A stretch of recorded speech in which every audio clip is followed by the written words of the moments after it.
What's up, everybody? My name is Halvu, and this is the Halvu Moto Vlog. Welcome, welcome, welcome, and a big welcome back. A big thank you for all you subscribers or people who've been around the channel before. Thank you for that. We're at 300 subscribers, so that's pretty surreal that 300 people, for whatever reason, have decided to subscribe to this channel and come listen to me. You know, my jabberjaw kind of attitude here, and I'm just a new rider who bought a motorcycle, and I really don't know anything. I just love to talk. I love to share my experience with you guys. So, thank you. Thank you for all the comments and all the questions and all the engagement.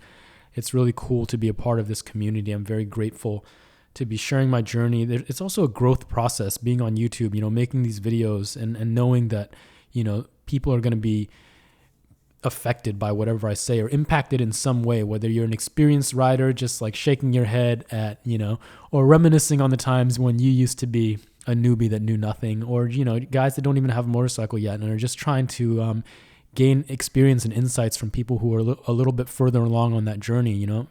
I think it's a really great thing either way. And even the trolls that just come here to say stupid things and say mean things, I'm grateful for you guys too. I hope you get your issues sorted out. So, it is a learning experience for me. It's one thing to put stuff out there and know that 300 people are going to be, listening to you and judging you, people you might never see, but nonetheless, it's been an interesting experience. So I'm interested to see where this goes and grateful for the opportunity to be here, guys. So again, thank you. Let's get into it. 3,500 miles on the CBR 500R. I'm still loving it. Still learning quite a bit. I haven't been riding as much due to the fires. The air quality is just so bad, guys, and it hasn't gotten any better. It's gotten actually worse since the last time I posted. The footage you're seeing today is last week. I went up to Lake Tahoe. I was fortunate enough to be able to stay with my aunt and uncle out there.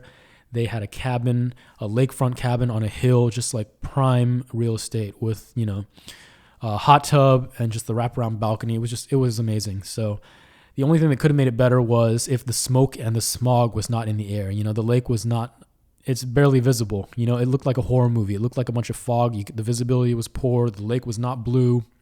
Skies were completely gray. Ash was, trickling down from the sky. Pretty crazy there. So that's that.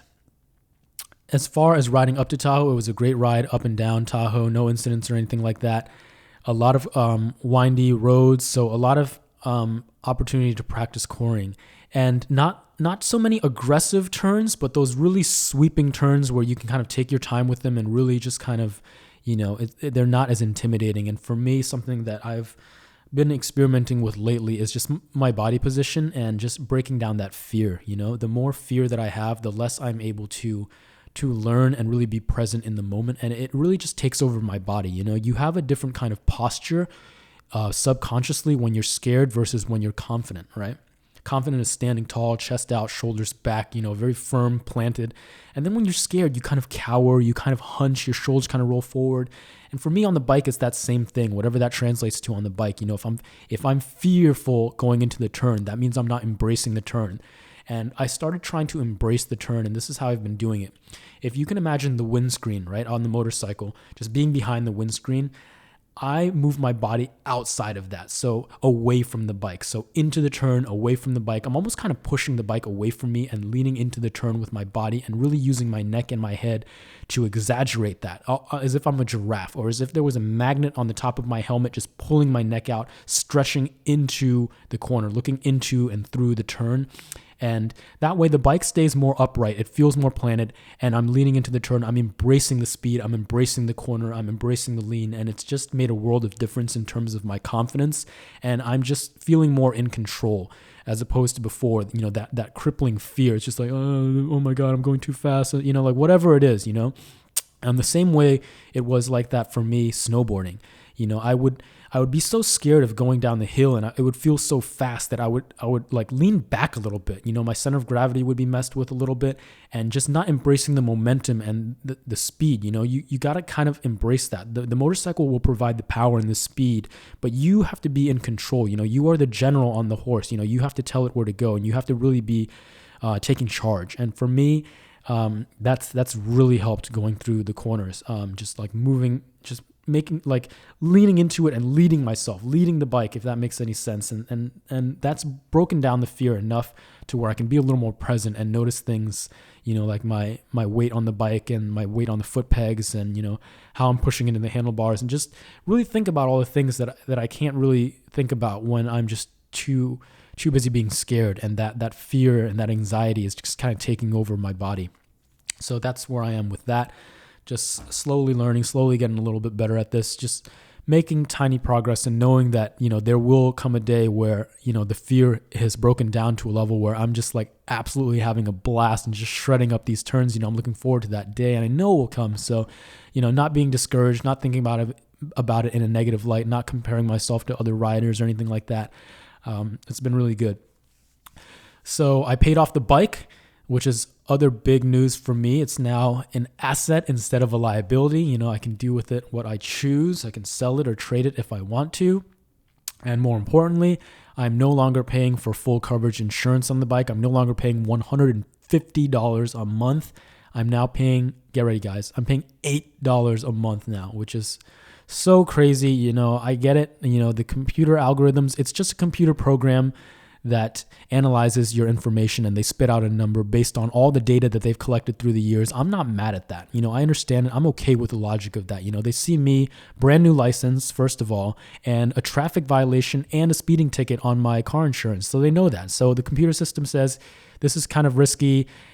His first motorcycle is a kind of sporty bike, $150 a month. Okay, I get that, but I don't want to play that game. I don't want to say insurance is a scam, but it's just kind of like this gambling game, and I don't want to play that with him. For $150 a month, that's crazy. No, thank you. I'll play that for $60 a month. Maybe even $80. I understand that, quote unquote, on paper, I'm more risky. But, for me and the data that I have, and knowing myself as a rider and the kind of riding that I'm doing and judging my responsibility level, I don't think that I'm going to pay $150 a month. No, thank you. That is absolutely absurd, guys. So I'm not going to do it. $8 a month. And if I wreck the bike or anything like that, yeah, that's on me, but I'm okay with the logic of that too. If I wreck the bike and it's on me, I'm going to be, one, grateful that I'm alive. If I am, I'm going to be more worried about my skin and my bones and my teeth rather than, the motorcycle. So, if I wreck it, I'm okay with the logic of, you messed up and you pay for your mistakes. And, it doesn't change the kind of riding that I'm going to be doing. I'm not any less safe. I'm not, more worried or anything like that. I'm the exact same kind of rider, and it doesn't loom above my head whatsoever. It doesn't change my riding or my enjoyment level on the bike whatsoever. It's a completely personal decision. So it's a personal decision that saves me essentially $150 a month. So there's a lot of things that I can do with that, to improve the quality of my life and to advance my career and just kind of build the kind of future that I want. I can do a lot with $150 extra a month, for sure. So that's where I am with that.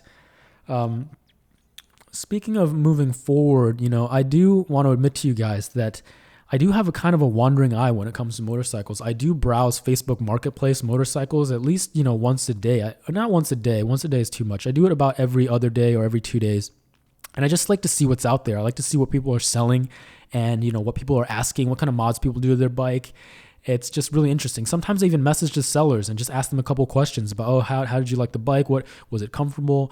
To be honest, if I were to get a super sport bike, it would be the Honda CBR 600RR, and it would be 2007 to 2009 model year. I'm really in love with that model year. I think they did a lot of good engine enhancements and performance enhancements in that generation, and it still looks good. I don't think the current generation, they look kind of stupid to me, but it's just my opinion. But that would be the bike that if I had all the money and I had a huge garage, a lot of land, and just, I would have to have a lot of money, guys, to make no mistake there, to have an extra motorcycle. One motorcycle is already extra. That's already a completely play vehicle, to have two, I would have to be at a certain level in life to do that, because you can't ride more than one motorcycle at a time, So that would be the one that I would get.